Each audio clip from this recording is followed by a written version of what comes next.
Voici un incontournable de cette semaine pour le restaurant découverte, la pizzeria Paisano à McMasterville. Et pour nous en parler, Valérie Champagne, propriétaire.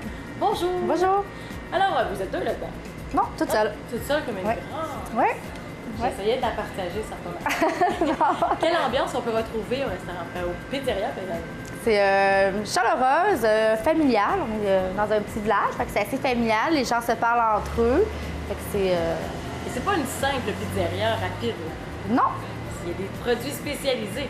Oui, on a 32 sortes de pizzas, dont quelques-unes qui font partie de nos classiques à nous. Et puis, vous avez de pâte mince à pâte épaisse, donc... Quel genre d'ingrédients qu'on peut retrouver ici spécifiquement? Vous avez la pizza cheeseburger qui contient viande hachée. Ensuite de ça, vous avez les oignons rouges. Vous avez également un petit ingrédient secret qu'on ne vous mentionnera pas. Et on finit le tout avec un pickle. Donc, tous les aliments sont frais également et tout. Donc, ça fait partie de nos classiques. Que c'était très frais du jour, que vous aviez des bons fournisseurs. Oui, c'est ça, des bons fournisseurs. On fait nos propres sauces. Tous les légumes sont frais. Les pâtes, ça arrive frais également. Donc, on essaie le plus possible de prendre les produits frais, oui. On va voir si Romane Zavada va aimer la pizzeria Paisano dans quelques instants.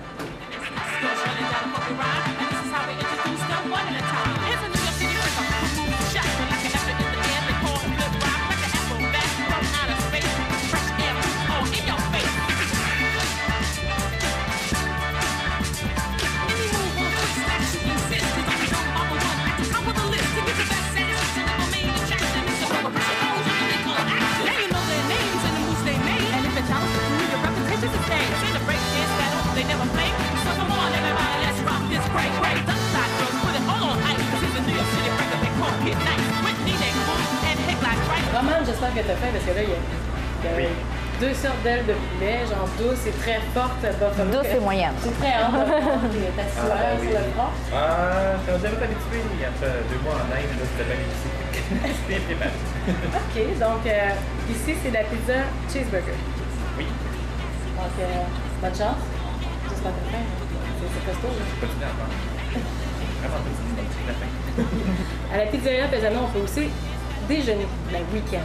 Oui, de 9h à 3h, les déjeuners sont disponibles. C'est des déjeuners maison, donc on reste toujours dans le maison, finalement.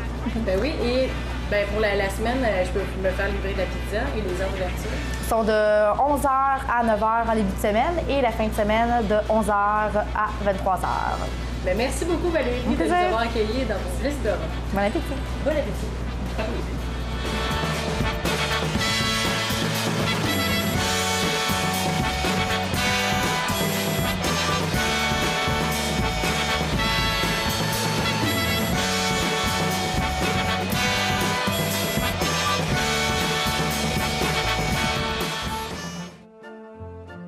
J'essaie de trouver une réponse que tu n'as jamais eue. Alors, On a eu Jackstrap aussi. tu as eu Jackstrap? Ou soutien-gorge aussi, peut-être?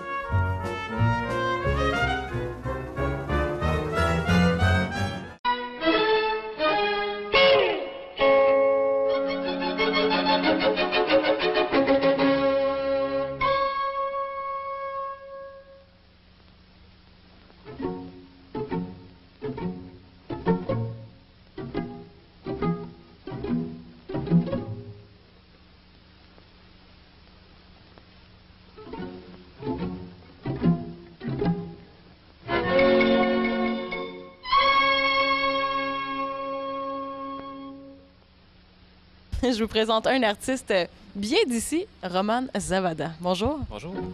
Pianiste, on aime le cinéma muet. D'où est venue l'idée de faire ça? En fait, c'est arrivé par hasard un peu. Du piano, je connais ça depuis que je suis tout petit, mais le cinéma muet en particulier, c'est arrivé un peu par hasard à la Cinémathèque québécoise où on m'a demandé de remplacer le pianiste qui est là, attitré.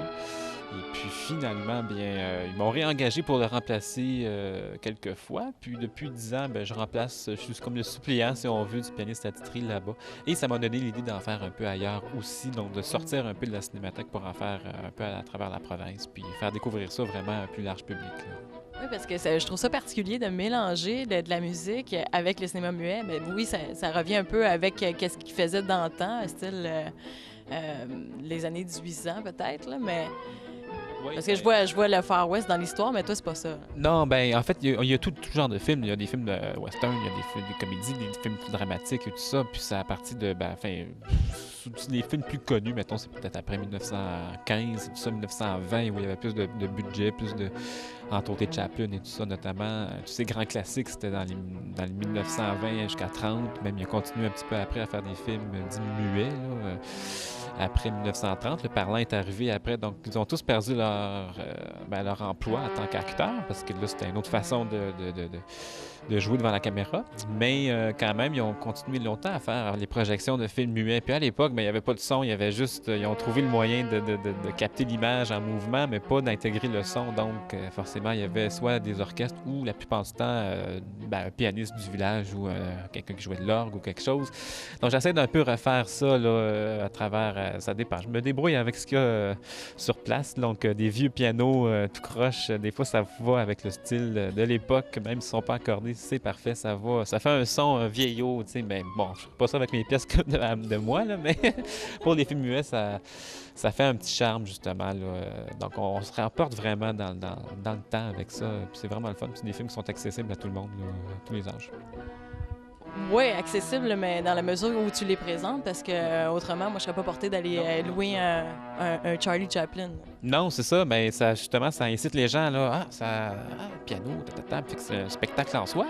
Fait qu'après ça, on découvre ça, puis ça donne la piqûre, puis ils reviennent. Il y a beaucoup de gens qui reviennent à chaque film de plus en plus. Mais il faut prendre le temps d'y aller.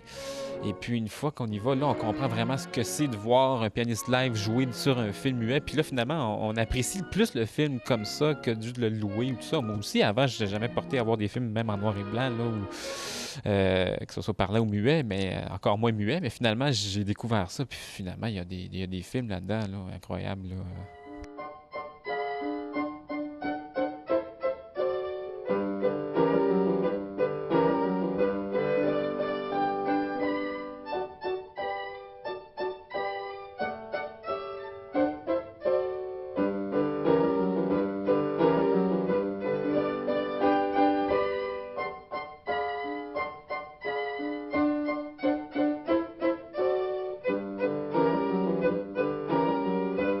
Comment tu fais ta sélection?